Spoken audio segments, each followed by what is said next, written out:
Hi everyone, this is analysis of split machine for squatting motion.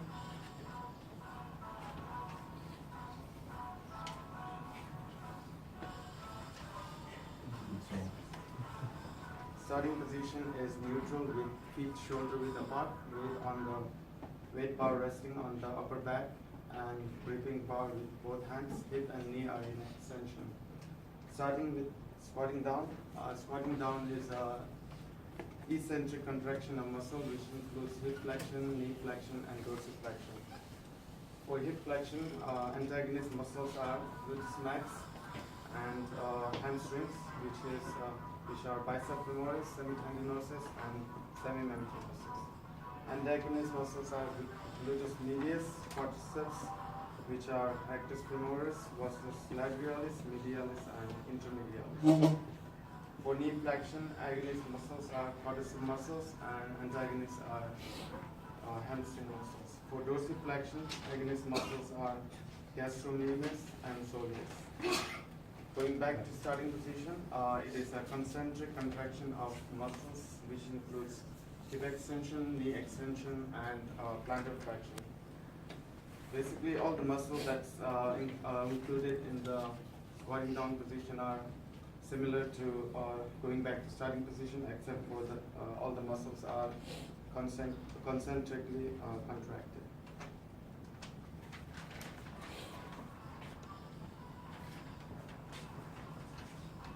For the as you go squat down, hip flexion, the synergists are adductor magnus, which contracts concentrically, and the gluteus minimus, which contracts eccentrically.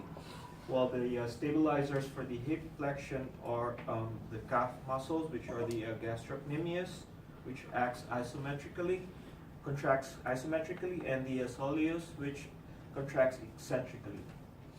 And on the ankle dorsiflexion, the stabilizers are your fibularis longus and brevis, which contracts isometrically, and the flexor digitorum longus and flexor hallucis longus.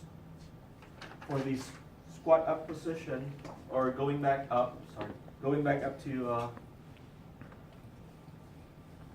the hip extension movement, the synergists are the gluteus minimus contracting concentrically, and the adductor magnus contracting eccentrically. Well, your stabilizers will be the gastrocnemius and your soleus acting concentrically, while your erector spinae and rectus abdominis act concentrically as a forced couple for trunk stabilization.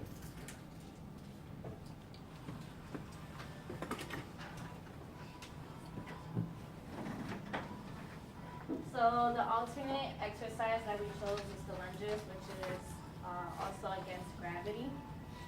So the lunges target the same muscle groups as the squats, but it allows for more hip mobility, which helps with hip flexibility as well. There are different variations of the lunge, so you can put emphasis on certain muscle groups. The standard lunge is when the forward knee is flexed no more than 90 degrees and it's stacked over the ankle.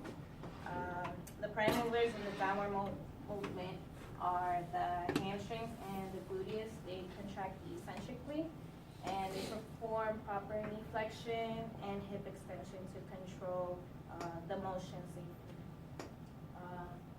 The quadriceps engage during the push-off to help extend the knee and return to the starting position.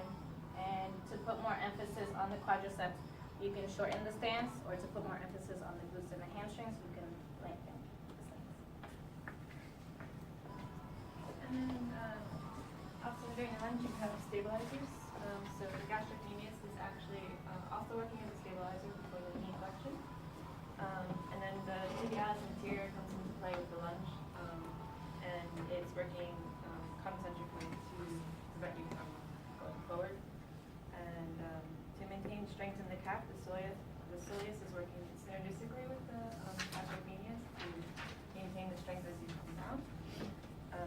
And then the gluteus maximus and the adductor magnus are working to and also to do the AD of adduction. Um, to maintain the proper position. And then you have the erectus spinae and the erectus abdominis, which are stabilizers, and they're working also as a force couple to maintain your upright trunk posture. And then the strength that you'll need to perform this exercise is fair if you're not using weights, because you have to go against gravity with full range. If you choose to use weights, then you're going to need fair plus because you have resistance. For pathologies like PCL injury to knee, post-operation with PCL injured knee can benefit from squatting, and rehabilitation, basically squatting helps them to restore range of motion, strengthen quadricep muscles, and stabilize the knee. So choosing a gravity eliminated exercise that uses all of the muscle groups was a bit difficult. So we decided to break it up, isolating certain muscle groups. So one that I thought of for isolating the gluteus maximus is the patient will be, it's called sideline kickback. So the patient would be sidelined on the involved side. I'm gonna kick you. They would be sidelining on the involved side, keeping the bottom knee bent, and they would just bring the leg backward into hip extension. And one thing you kind of have to watch out for is that the trunk is straight, so that there's no arch, because that would bring in back extension and it would compensate for the motion. Since it has to be broken down, the other part that is the muscle that has to be on a gravity eliminated exercise, which is the quadriceps, it's going to be side lying as well on the involved side, and doing hip flexion and knee flexion, which is bringing your knees towards your chest with side lying and without lifting your leg off the plate. And then we also thought of one for gravity eliminated to concentrate on the hamstrings. So you would be in a supine position with your legs supported on the exercise ball. And basically you would use your legs to roll the ball into extension of your knees and come back to flexing your knees. So other requirements needed to use the Smith machine with squats that are not related to the exercise are full range of motion in the wrist. It's needed to unlock the barbell, hold the barbell properly, and lock it against the machine when the exercise is over or when the weight becomes too heavy.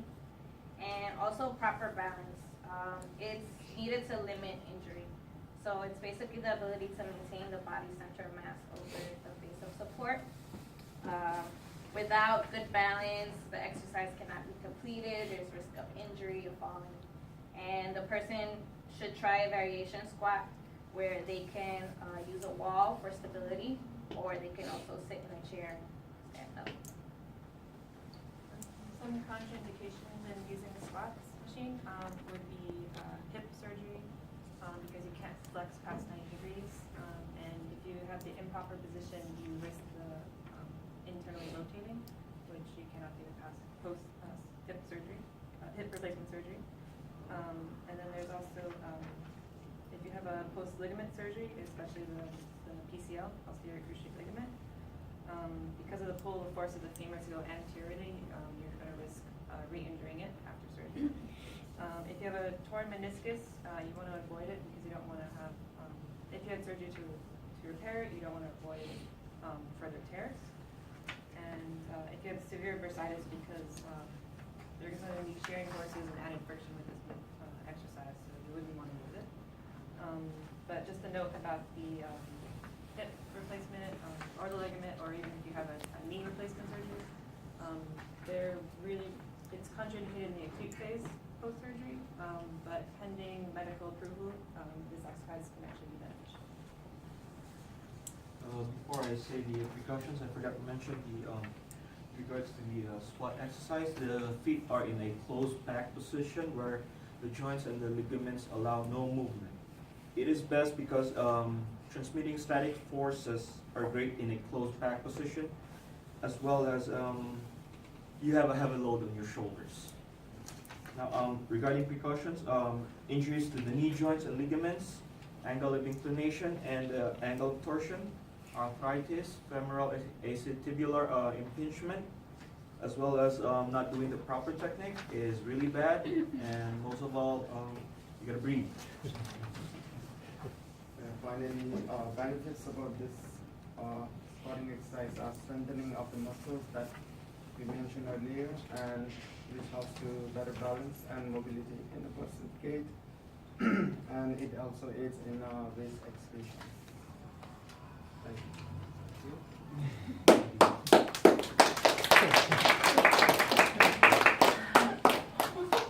you.